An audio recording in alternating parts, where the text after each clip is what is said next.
Good morning. Welcome to the shit show. Every single day, a new era of fuckery. I don't remember the rest of the words, but I think you get my point. Yeah. Good morning, folks. Taking the day off today. Kids on spring break. Taking the day off to go hang with the kid with my son. Yeah. Welcome to the shit show. As my friend Tabitha said, everything that we have wrong in this society is due to racism.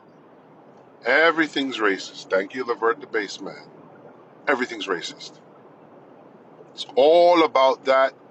Racism has precipitated all of this. You know what I'm saying? And y'all just can't stop yourselves, it seems like. You know, you envelopians, you can't stop yourself. Like I said, it's almost like y'all are saying, yes, we're white, and we do all these terrible things that you accuse us of. We have all these awful, violent proclivities that you accuse us of. We are avaricious, and we have this weird fixation with making sure that black people are perceived as being beneath you, making sure that brown people are not perceived as being on the level with you at all costs, no matter what. You know what I'm saying? And it's like you vote every time and every couple of decades, cyclical destruction to destroy black and brown people, especially black people, because we're making that demand for your perception, of being above us a lie. You think you're better than us. You think you're supreme. You think you're superior to black people, especially, and you demand to always be able to perceive that, to be able to see that in some form or fashion. And because you demand that, you've been demanding that for literally centuries. This country has nothing. This country doesn't have anything of worth. Because you demanded that for centuries, as my buddy Tabitha said in one of her videos, we don't have any healthcare, infrastructure shit, environments, toxic, poisonous, and all kind of stuff which is contributing to microplastics being in everybody's blood, right? It all leads back to to envelopian racism. Children of the chalk, as my friend Lady Couture says. It leads back to your racism. Everything that's wrong with this society, pick the tax code.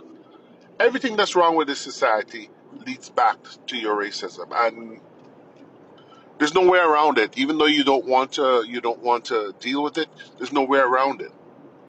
It's like you act like you can't help but voting the way you vote, supporting the candidates you vote, because you seem to think that to be that way is how white people are, which in a sense is you surrendering to flagrant racism.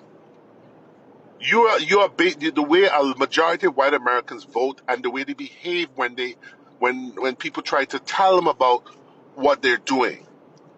It's like you're saying, damn you for trying to tell us about our racism. We're racist, yes, and you better not tell us about it. We demand you shut up.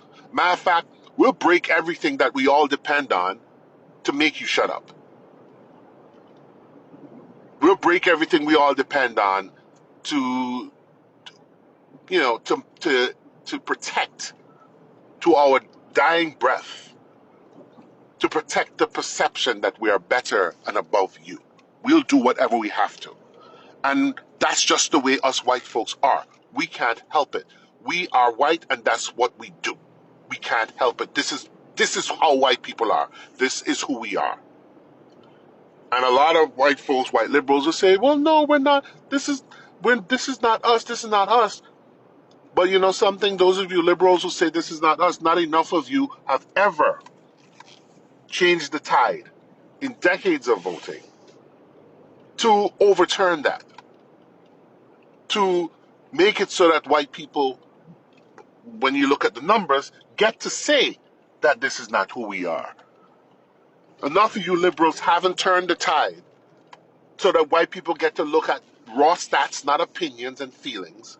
And the raw stats will tell you, you know something?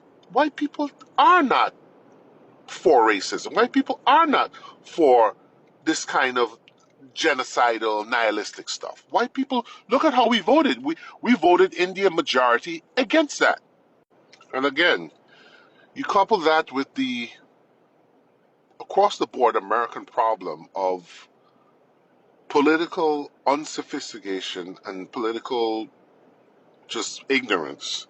I mean, we don't know how government work. We don't realize that when we vote for a candidate on when one issue looms large in our mind, and we vote for a candidate or party based on that one issue, that's not the only issue that will impact our lives or impact other people's lives.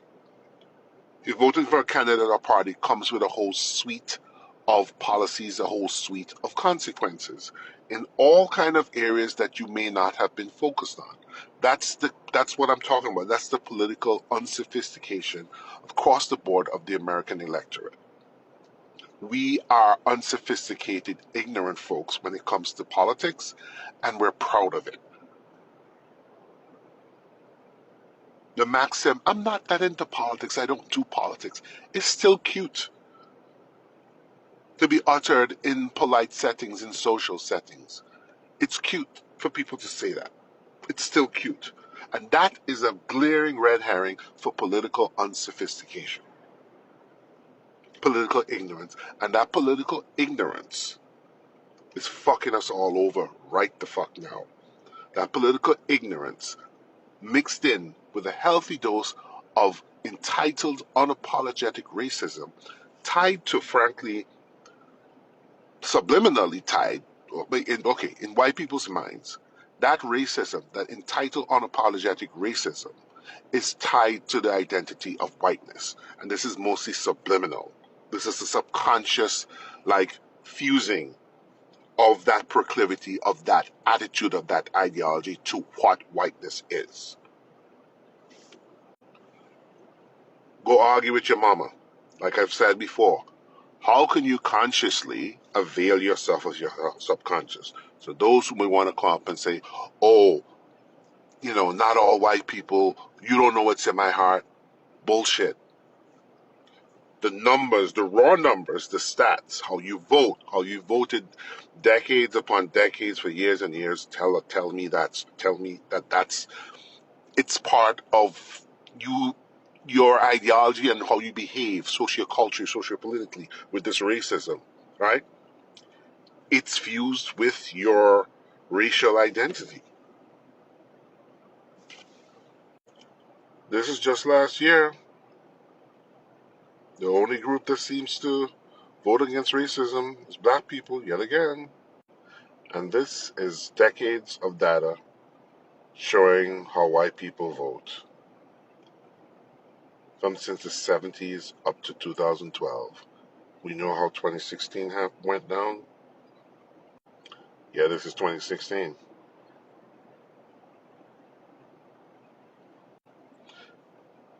And we also know how 2020 went down.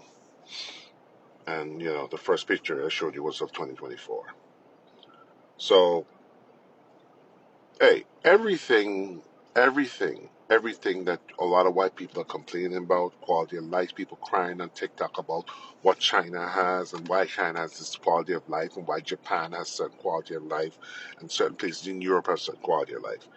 It's directly due to your racism.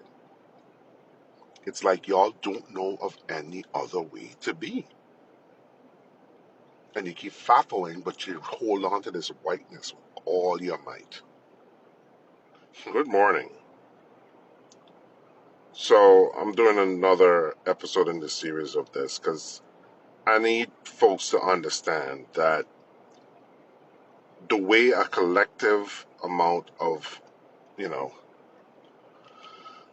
Envelopians, European Americans, and stuff are, the way they collectively operate, the proclivities of the majority evident and reproducible proclivities of our racial majority in this country is not the only way that a person of that group who falls within that group on site can exercise or can just live in that skin. It's not the only way they can be, quote unquote. It's not the only way to be, quote unquote, white. You can choose to be a different way. You can choose to uplift certain historical figures who look like you, who acted different, who behaved different, who did different things, who are on the right side of history. By you going on autopilot, the autopilot dictated for your ethnicity or for your racial group that society has presented to you as if, well, that's just the way you are, even though it has the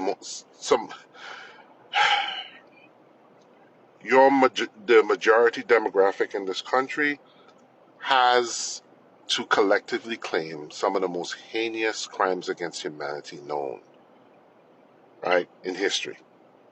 And they've done it to people who share the same nationality as them. They've done it to their fellow Americans. Sometimes just because they believe something different, just because they look differently, just because they worship differently. The majority demographic has done some things. And the way they treat it, the present tantrum, the present way they're acting like they don't want to be, they don't want that unlaudable history being presented to the public, where they're demanding that unlaudable history be disappeared and deleted, is you basically demanding that we accept that you, in that skin, with all the proclivities, with all the awful bloody history and genocidal history that you've perpetrated through the centuries, you are demanding that we accept that if you are white, that is what you have to accept.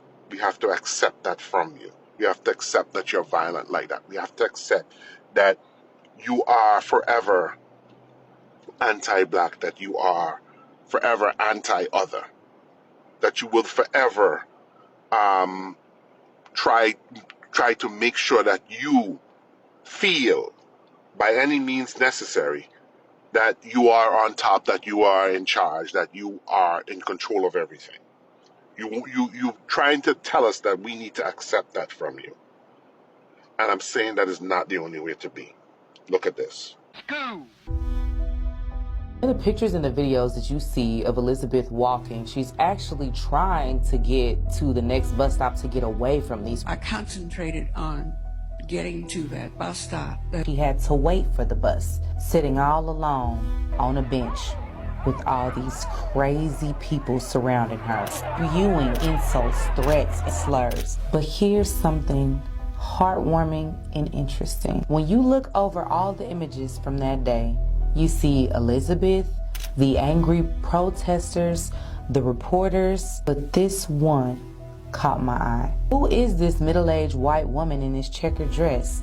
More importantly, why does it look like she's got her arms over the shoulders of Elizabeth? I heard a woman talking to the demonstrators, and she said that they should be ashamed of what they were doing, and that she wanted her little girl to go to school with Negro boys and girls. That outraged them and increased their anger. That woman's name is Grace Lorch. She is one of those people who completely get left out of the story. But her actions that day changed hers and her family's whole life forever. Grace sat next to her until the bus came, led her through the crowd to get on the bus, and even rode on the bus with her. Got on the bus with me, and two teenage boys tried to get on the bus, and she kicked them back. The driver slammed the door and drove away quickly. Her name, phone number, and address got published in the White Citizens Council newsletter for what she did that day. And immediately, they began to face harassment, death threats, rocks being thrown through their windows, people burning crosses in their front yards, planted explosives in their garage. Lee, Grace's husband, he lost his job as a math professor. I became completely unemployable. And their daughter Alice,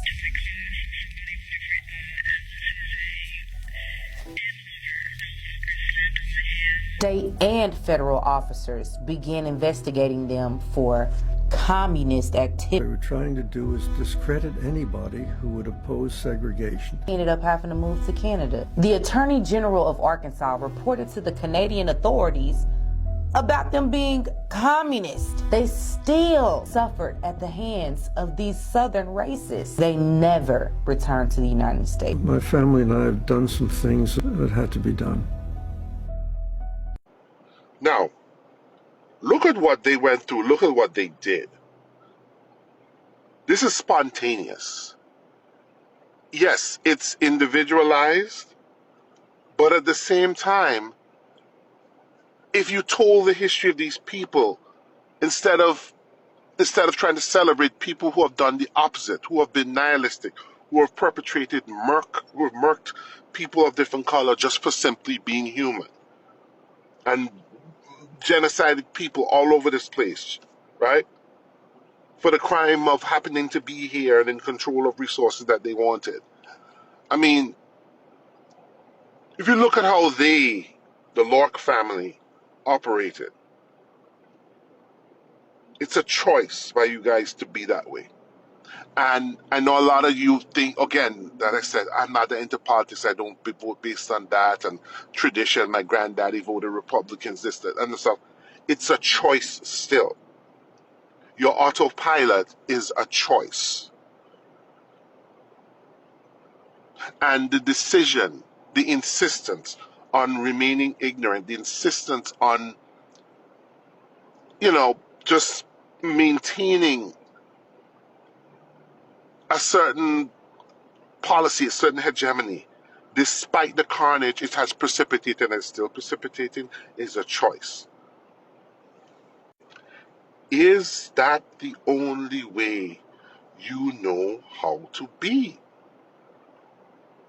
Is that the only way you know how to be?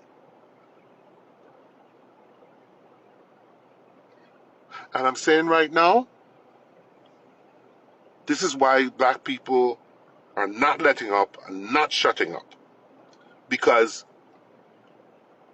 don't act like if this is not your fault. Don't act like if you have no control. Because collectively, this is what you've done. And collectively, you can learn to be different. There are countless examples of people throughout history of this country who have been different, who have risked life and sacrificed life and limb for moral authority, for righteousness, for goodness, for humanity. The collective majority does not have to keep operating the way they do. They do not have to keep supporting the things they do. They do not have to keep reacting the same way when truths are revealed that make them look a certain way. They don't have to keep reacting that way. Is this the only way you know how to be? I honestly think you can do better. Until you start to do better, until you, white liberals especially, start to frankly go to war with the larger majority of your people and harass them to no end, to be anti-racist, not just passively non-racist, because passivity is compliance. Unless you liberals start to harass your white counterparts the white liberals start arresting white counterparts, the collective black people and other people of color are going to still look at you like, yeah, you guys choosing this shit. Is this the only way you know how to be? You need to answer that question.